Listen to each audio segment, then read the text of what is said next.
12-year-old Robin Williams was the fat kid, the quiet kid, the one everyone ignored in the hallways of his Detroit middle school. When he signed up for the talent show at the last minute, students literally laughed. No preparation, no rehearsal, just the chubby boy who never talked, walking onto the assembly stage in front of 300 students who were already whispering and snickering. Teachers exchanged concerned looks, ready to pull him off if he bombed. Then, Robin opened his mouth and became 6 different people in 90 seconds. President Kennedy, a British butler, a crying baby, a TV announcer, without stopping, without breaking character. The whispers died mid-sentence. The snickering stopped cold. And by the time he finished, 300 students sat in complete, stunned silence, then exploded in applause that lasted 2 full minutes. That day in 1963, Robin Williams discovered something that would define his entire life. Being funny made people forget he was fat. Being funny made them forget he was lonely. Being funny made them forget everything except him. And that applause became his drug. But to understand what happened on that stage, you need to understand the boy who walked onto it. Robin McLaurin Williams was born in Chicago in 1951 to a family that had everything except warmth. His father was a senior executive at Ford Motor Company, always traveling, always working. His mother was a former model with a sharp wit and a social calendar that left little room for a lonely child. They lived in a mansion, not a nice house, a mansion with 40 rooms, endless hallways, and a silence so deep it felt like living in a museum. Robin spent most of his childhood alone in that house. His 2 older half-brothers were already grown and gone. His parents were always somewhere else. So Robin would retreat to the 3rd-floor playroom, close the door, and spend hours with his only friends, 2,000 toy soldiers. Tiny plastic figures he'd arrange in elaborate battles and scenes. And he'd give each one a voice, different accents, different personalities. British commanders, Southern infantrymen, gruff sergeants, and scared young privates. He'd create entire conversations, entire worlds, just to fill the silence. His mother, Lori, was brilliant and funny, but she was also distant.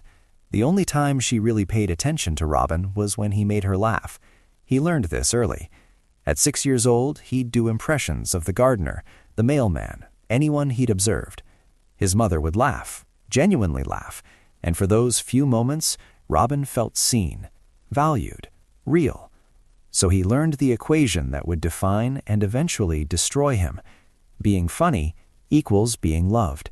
Silence equals being forgotten. When Robin was 11, his father took a new position, and the family moved to the suburbs of Detroit. New house, still enormous. New school, where Robin knew absolutely nobody. And by then, Robin had gained weight. Not a little, a lot. The lonely hours in empty mansions had been filled with food and isolation. By the time he started at his new Detroit middle school in 1962, Robin Williams was the chubby new kid with the soft voice who ate lunch alone. Middle school is cruel under the best circumstances. For an overweight, quiet kid with no friends, it was torture. Students would moo at him in the hallways. "Hey, wide load," someone would shout when he squeezed past in the cafeteria line. In gym class, he was always picked last for teams, and sometimes not picked at all. Teachers would watch it happen and do nothing. That was just how it was in 1963. Kids were mean. You toughened up, or you disappeared. Robin chose to disappear. He sat in the back of every class. He never raised his hand. He walked with his head down. At lunch, he'd take his food to the library and eat alone behind the stacks where nobody could see him.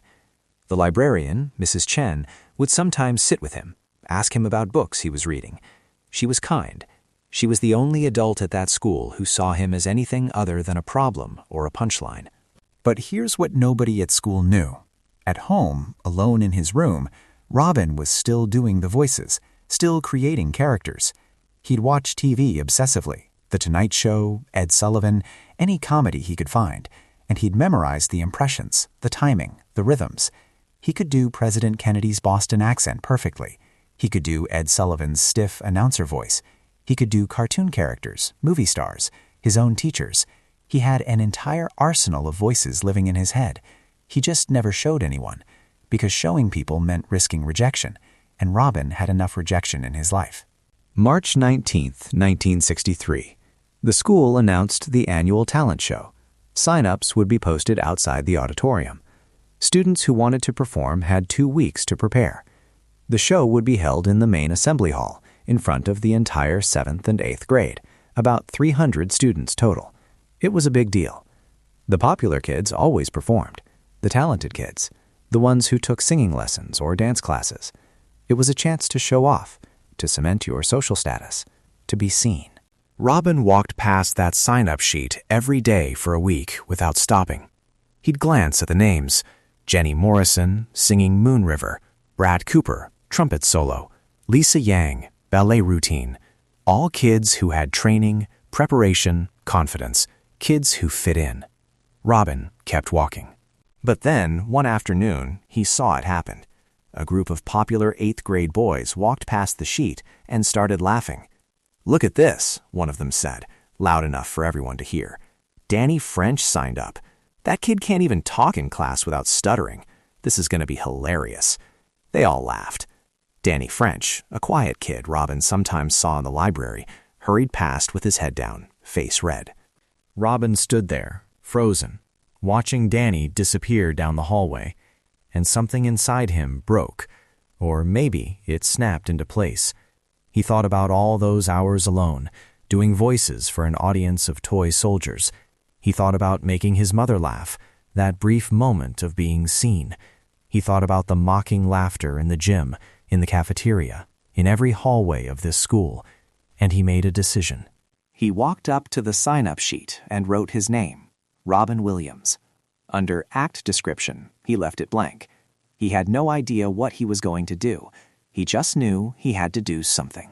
The next 2 weeks were a blur of panic and preparation. Except, Robin didn't prepare in any traditional sense. He didn't rehearse a specific routine. He didn't write jokes.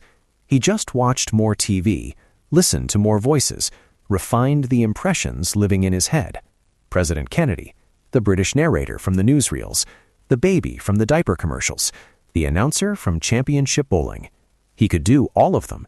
He just had to figure out how to string them together. The day before the show, Mrs. Patterson, the drama teacher organizing the talent show, pulled Robin aside in the hallway. "Robin, I saw your name on the list. I'm glad you signed up.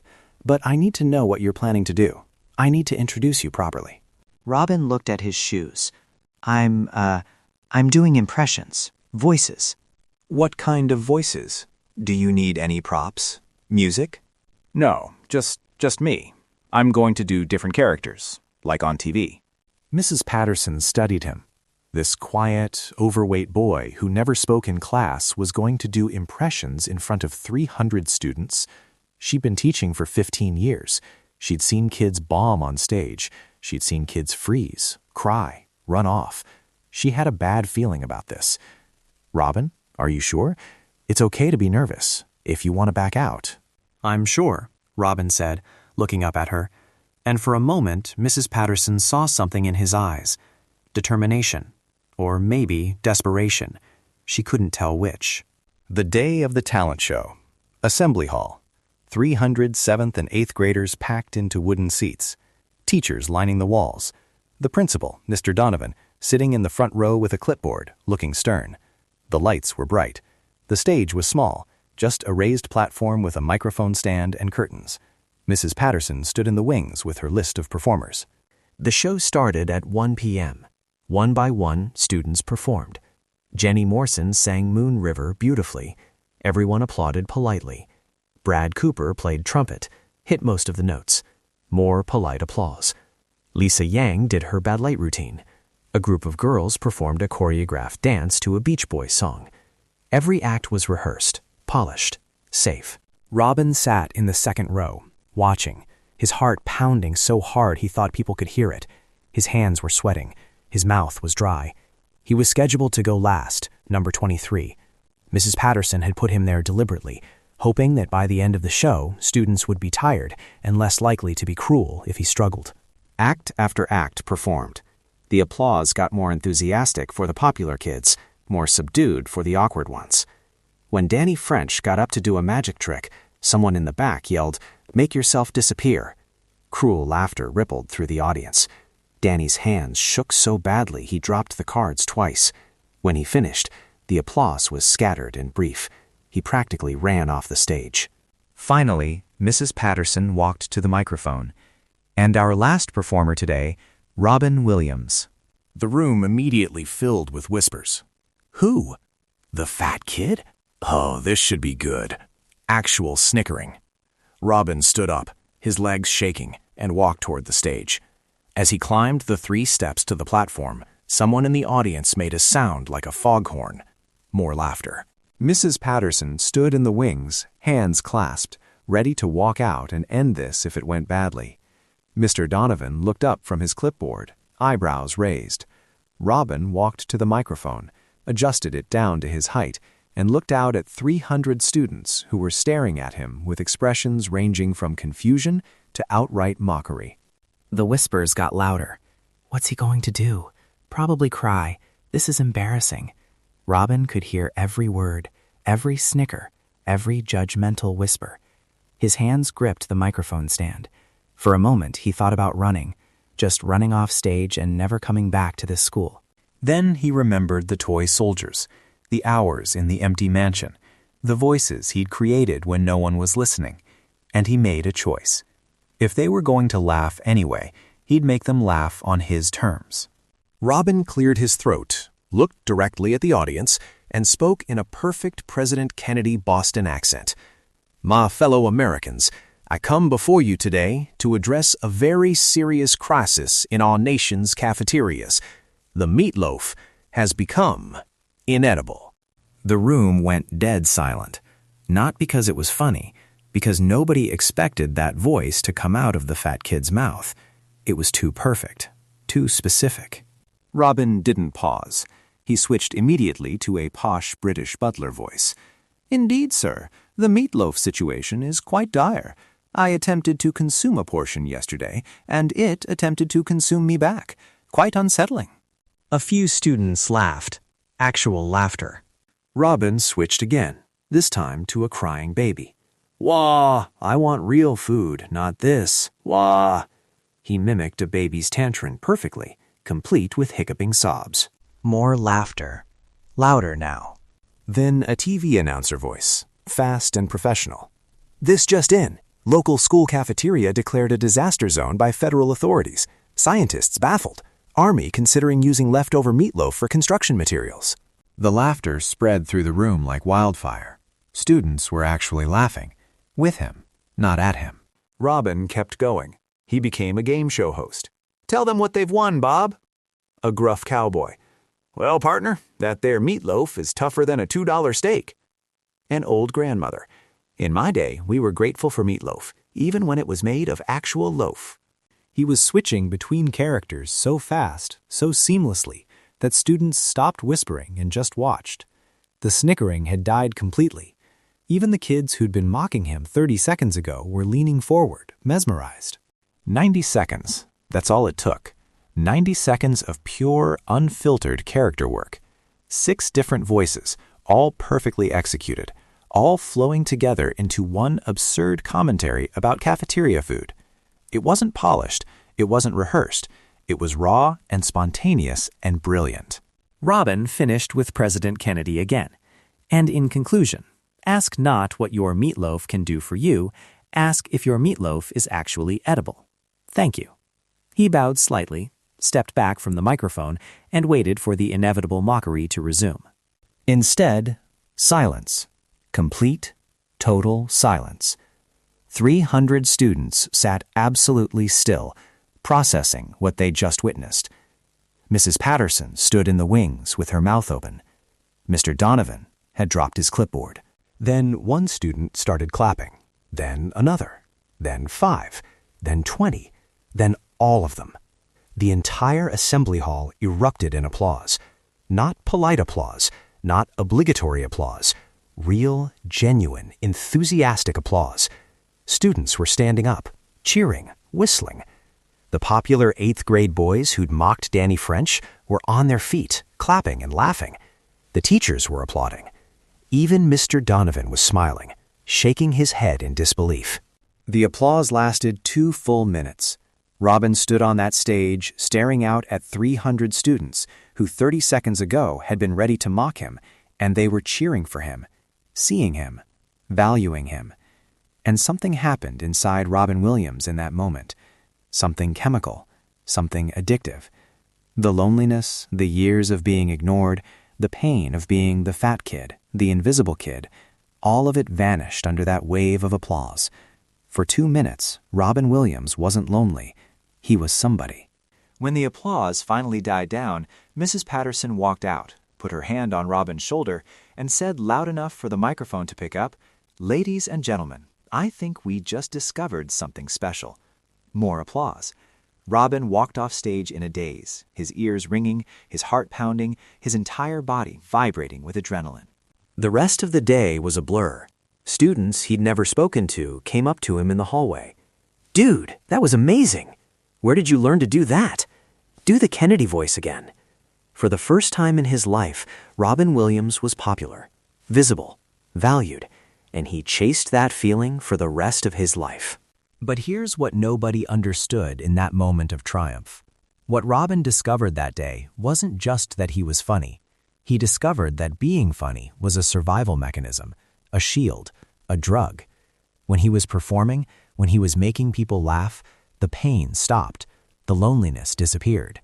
He became someone worth paying attention to.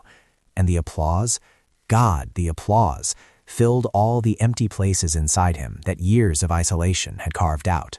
That night, Robin went home to the silent mansion and told his mother about the talent show. She smiled, said, "That's wonderful, dear," and went back to reading her magazine. His father was on a business trip.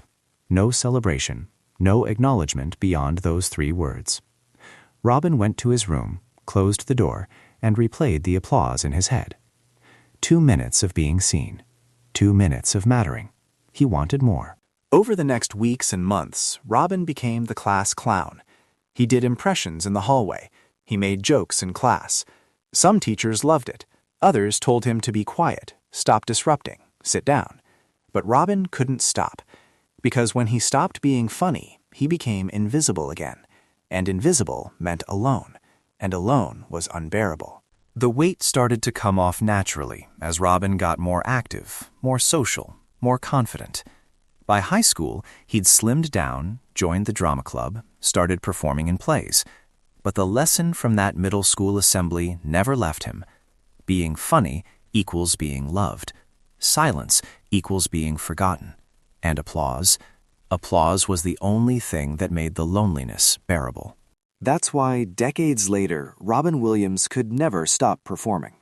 On talk shows, he'd dominate the conversation with characters and voices. On film sets, he'd improvise for hours, unable to stick to the script. In his personal life, he'd perform at dinner parties, at family gatherings, anywhere people were watching.